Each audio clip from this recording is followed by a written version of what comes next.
नमस्कार, मी आनंदी. तुम्ही पाहत आहात जनशक्ती.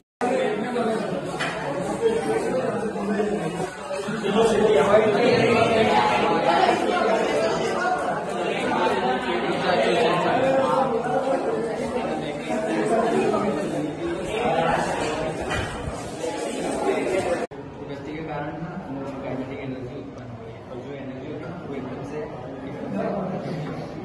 वो जो धीरे धीरे सबके लिए एनर्जी बची ना उसके कारण रिस्पॉन्स होता है। तो अगर अपने चाहे ना तो ऐसा मतलब ये कॉन्सेप्ट को किसी और प्रोग्राम में भी लगा के कुछ अच्छा बना सकते हैं। जैसे कि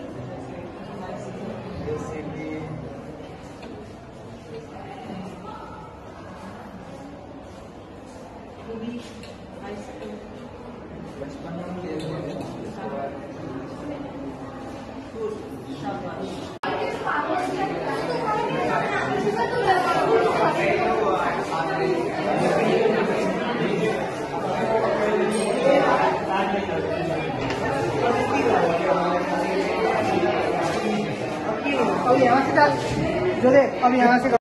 नवनवीन घडामोडी आणि ताज्या बातम्या पाहण्यासाठी जनशक्ती यूट्यूब चॅनेलला सबस्क्राईब करून बेल आयकॉनवर क्लिक करायला विसरू नका.